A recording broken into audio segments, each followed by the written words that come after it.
ഞാൻ അനുദി. നമുക്കറിയാം PSCയുടെ പാറ്റേൺ ഒക്കെ അടിമുടി മാറിക്കഴിഞ്ഞു. പുതിയ പാറ്റേണിൽ നമുക്ക് സിവിൽ സർവീസസിൽ ഉപയോഗിക്കുന്ന ടെക്നിക്കുകളും അവിടെ ഉപയോഗിക്കുന്ന പുസ്തകങ്ങളും വെച്ച് വേണം പഠിക്കാൻ. അപ്പോൾ നിങ്ങൾ വിചാരിക്കും ഇത് വലിയ ബുദ്ധിമുട്ടുള്ള ഒരു കാര്യമാണ്. അങ്ങനെയല്ല.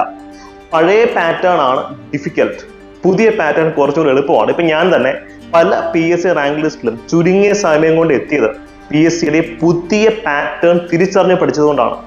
ഇതിന് നിങ്ങളെ സഹായിക്കുന്ന ഫ്രീ ആൻഡ് അഫോർഡബിൾ കണ്ടന്റ് നമ്മുടെ ടെലിഗ്രാം ചാനലിലും യൂട്യൂബ് ചാനലിലും നിങ്ങൾ കിട്ടുന്നതാണ്. കമന്റ് സെക്ഷനിൽ ടെലിഗ്രാം ചാനലിന്റെ ലിങ്ക് ഞാൻ പിൻ ചെയ്തേക്കാട്ടോ. ഒരു PSC ഉദ്യോഗാർത്ഥിയിൽ നിന്നും PSC റാങ്ക് ഹോൾഡറിലേക്കുള്ള യാത്രയാണ് PSC പഠനം എന്ന് പറയുന്നത്.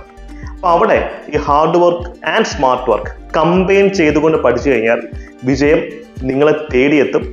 ഞങ്ങളുടെ റാങ്ക് ഹോൾഡേഴ്സും തെളിയിക്കുന്നത് തന്നെയാണ്. എൻഡ് ഓഫ് ദി ഡേ ഒരു ഉദ്യോഗാർത്ഥിയുടെ ഹാർഡ് വർക്കും ഡിറ്റർമിനേഷനും ആ വ്യക്തിയുടെ ലക്ഷ്യബോധവും തന്നെയാണ് അവന്റെ വിജയത്തിന്റെ ഏറ്റവും വലിയ കാരണമെന്ന് ഞങ്ങൾ വിശ്വസിക്കുന്നു.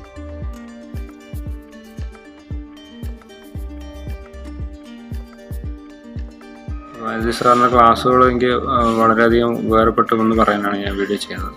അദ്ദേഹത്തിന്റെ പനീർ ബാച്ചുകളിൽ തന്നെ ഞാൻ ജോയിൻ ചെയ്തിരുന്നു. അതിൽ ഒരു സ്റ്റുഡൻ്റാണ് ഞാൻ. അന്ന് തൊട്ട് ഇദ്ദേഹത്തിൻ്റെ ആ ഒരു IT മെത്തേഡ്, PP എന്ന് പറയുന്ന ആ ഒരു മെത്തേഡ് എനിക്ക് വളരെയധികം യൂസ്ഫുൾ ആയിട്ട് തോന്നി. ഞാനത് ഇപ്പോൾ ലേറ്റസ്റ്റ് ആയിട്ട് നടന്ന സബ് ഇൻസ്പെക്ടർ പോലീസിൻ്റെ ആ ഒരു ഇതിലും ഞാൻ യൂസ് ചെയ്തു. മികച്ചൊരു റാങ്ക് കരസ്ഥമാക്കാൻ സാറിൻ്റെ മെന്റർഷിപ്പ് കൊണ്ട് ഒരുപാട് ഡൗട്ട്സ് UPSC ലെവലിൽ വരുന്ന ക്വസ്റ്റ്യൻസ്, അതുപോലെ തന്നെ ഈ ക്വസ്റ്റ്യൻ ഇടുന്ന ആളുടെ തലച്ചോറിൽ നിന്ന് ക്വസ്റ്റ്യൻസിനെ കാണുക എന്നുള്ളൊരു മെത്തേഡ് അത് സാറിൻ്റെ ക്ലാസ്സിലൂടെ മനസ്സിലാക്കാൻ സാധിച്ചു. കഴിഞ്ഞ SA റാങ്ക് ലിസ്റ്റ് 20ാമത്തെ റാങ്കാണ്.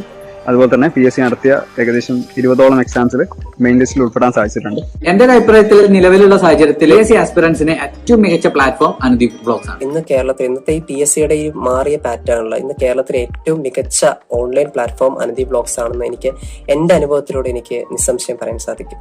ഈ ചില സിനിമകളിലൊക്കെ ദൈവദൂതൻ പ്രത്യക്ഷപ്പെടുന്നത് പോലെ ഒരു ദിവസം ഉച്ചയ്ക്ക് ഞാൻ ഫുഡ് കഴിച്ചിട്ടിരിക്കുന്ന സമയത്താണ് ഒരു വീഡിയോ അപ്ലോഡ് ആയിട്ട് നോക്കിയപ്പോ ഒരു കറക്കിക്കുത്തൽ എന്ന് പറഞ്ഞിട്ട് ആദ്യമായിട്ട് PSCയുടെ ചരിത്രത്തിൽ വരുന്ന ഒരു വീഡിയോ ആയിരിക്കുകയാണ്. അനുദീപ് സാറിന്റെ ഹിസ്റ്ററി ആൻഡ് പോളിറ്റി ക്ലാസ്സസ് തന്നെ ഒരുപാട് സഹായിച്ചിട്ടുണ്ട്.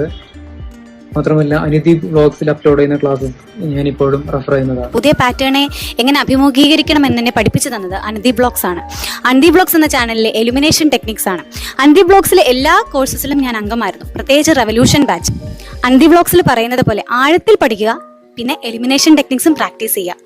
ഇത് മാത്രമാണ് ഇപ്പോഴത്തെ PSC പാറ്റേണിൽ ഏറ്റവും അനിവാര്യമായിട്ടുള്ളത്. അനുദീപ് വ്ലോഗ്സിനോട് ഒപ്പം സഞ്ചരിക്കുക, നിങ്ങളും അതിനകത്ത് ക്വസ്റ്റ്യൻ പേപ്പേഴ്സ് വർക്ക്ഔട്ട് ചെയ്യുക. ഞാൻ അനുദീപ് സാറിന്റെ ക്ലാസ് എനിക്ക് എങ്ങനെ പ്രയോജനപ്പെട്ടു മറ്റൊരു പറയുകയാണെങ്കിൽ multi dimensional approach plus IET രണ്ടും മ്യൂച്വലി കോമ്പൻസേറ്റിംഗ് ആണ്. അത് സീറോ ചെയ്യാൻ സാർ എനിക്ക് വളരെയധികം പ്രയോജനപ്പെട്ടു.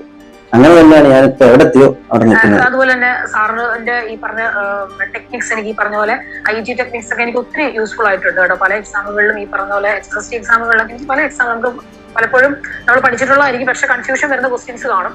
അതിൽ നമുക്ക് ഈ IET ഒത്തിരി എനിക്ക് യൂസ്ഫുൾ ആയിട്ടുണ്ട്. സാറിന്റെ ഈ ഗ്രൂപ്പിൽ വന്നതിന് ശേഷമാണ് ശരിക്കും ഇങ്ങനെയുള്ള മെത്തേഡ്സ് കൂടുതലായിട്ട് പരീക്ഷകളിൽ അപ്ലൈ ചെയ്യാം എന്നുള്ള കാര്യം നമുക്ക് മനസ്സിലായത്. അത് ഞാനത് മറ്റെന്റെ സുഹൃത്തുക്കളോട് ഇപ്പോഴത്തെ പരീക്ഷ എന്ന് പറയുന്നത് ഒരു പക്ക UPSC അല്ല, PSC അല്ല, ഇതിന്റെ ഇടയിൽ നിൽക്കുന്ന ഒരു സാധനമാണ്. അത് കൃത്യമായിട്ട് ഗൈഡ് ചെയ്ത് എന്നെ ഇവിടെ എത്തിച്ചതിന് സാർ ഒരു വലിയൊരു റോളുണ്ട്. So Karthik, degree level exams അല്ലേ? ഇതിപ്പോ ആൾക്കാരൊരു ബാലികേറാമല എന്തോ വലിയ സംഭവമായിട്ടാണ് കരുതുന്നത്. അപ്പം ഇപ്പോഴത്തെ പാറ്റേൺ ഡിഗ്രി ലെവൽ എക്സാംസ് ഈ പറയുന്ന പോലെ ഒരു ബാലികേറാമലയാണോ, അല്ലെങ്കിൽ ഭയങ്കര ഡിഫിക്കൽട്ട് ആയിട്ടുള്ള ഒരു പ്രോസസ് ആണോ ഡിഗ്രി ലെവൽ ജോലി നേടിയെടുക്കുക എന്ന് പറയുന്നത്? ഒരിക്കലും അല്ല.